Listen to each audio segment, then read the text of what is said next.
Mga abe, ako po si Kuya JDL and welcome to my channel. Ngayong araw na to, halika na't bisitahin natin ang Huff Estates Winery kasama si Mrs. JDL. Tara na!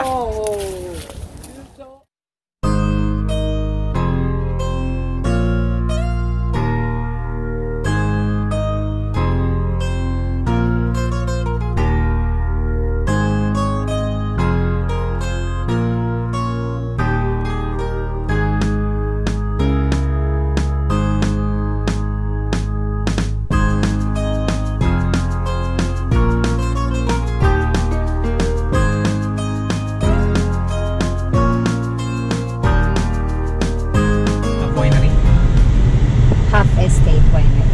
Kuya JDL, saan tayo pupunta? Pupunta tayo sa Huff Estates Winery. Anong gagawin mo doon?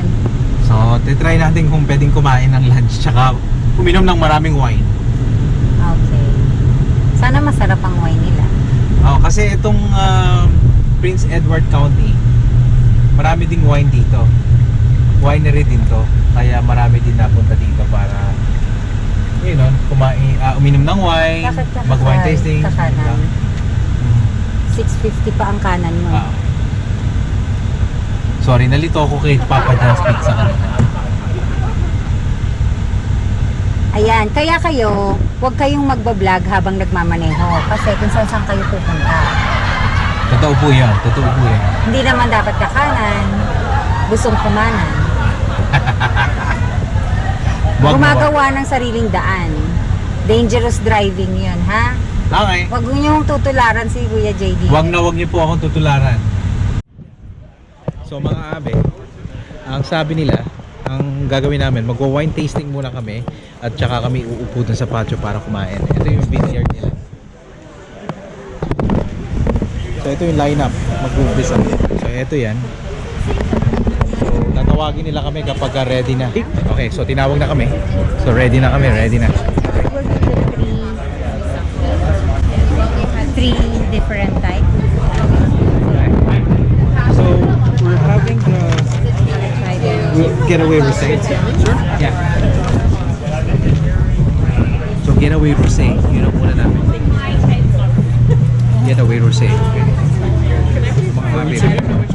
Yeah.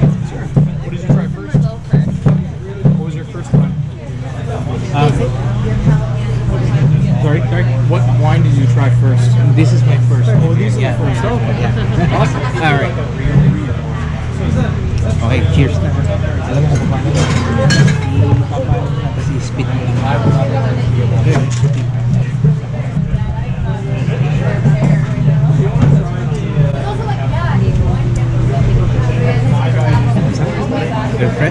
Refreshing. Acidity niya okay lang. I think this one is perfect for fish.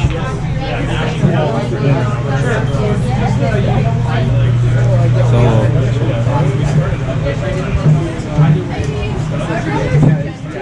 getaway rosé. Sabi ni Mrs. JJL, strong daw pero okay lang yun kesa sweet. Ayaw namin ng sweet wine. Ito, tapos tama na yan. Matapang, ayaw ko malasing ako magdadrive pa ako. Sir Pinot Grigio. Next, how was the getaway rosé? I like it. It's like I found it a little bit strong for me, but we don't like sweet wine. So Yeah. The Pinot Grigio is the lightest and the driest, so that will be more up your alley. I was thinking the first one that I try is good for seafoods or for fish, something like that. Yeah, we are white wine drinker. Perfect. Yeah. So the Pinot Grigio should be up your alley then. All right, thank you. Yeah. From Toronto. Nice. Yeah. How long are you here for? Just a weekend. Oh, nice. Yeah. Just at a B&B or? Comforting.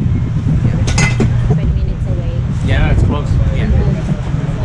I just use my points. Getting out of the city. You don't want your bank telling you, we don't want to use your point. So I use it right now. Well, you came a good weekend. It's a nice weather. It's We busy, went good to weather. Sandbanks this morning. Yeah. Really early. Yeah. Full now. 11 o'clock, it's close already. We went there at 7:30. Because we have a dog. right? Yeah. So you need to be there a little bit more early, and then The dog to like, get some energy out. yes, and then chill a little bit, and then now he's sleeping in the hotel, and we yeah? are here doing our things. What kind of dog? Jack Russell, Parson. Yeah, lots of energy. Yeah, For sure. yeah. Wins if you got off like yeah, so just get like a little bit get really get a red grape stuff. Seated is good. So lots of lemon lime, very mineral driven. Nice on its own, great with seafood, very crisp. Lots of acidity in Prince Edward County. Most of this wine is actually from all of these vines here. So every other row we have a rose bush. So all the roses are dead at the moment because it's been too dry. But we have the rose bushes because if you start to see any disease with the rose bushes, you know the vines are not soon after. So it's a good indicator. The last few rows that don't have the rose bushes is a little bit of Pinot Noir, but almost all this Pinot Gris is made specifically right here. Okay.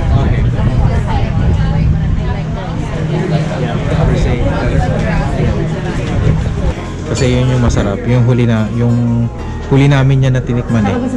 Tsaka yung rosé. Ito pa yung isang gusto namin. Ito yung unang tinikman namin, so bibili namin to Getaway Rosé. Alright? JDL, Getaway Rosé, tsaka An Oak Chardonnay. Okay.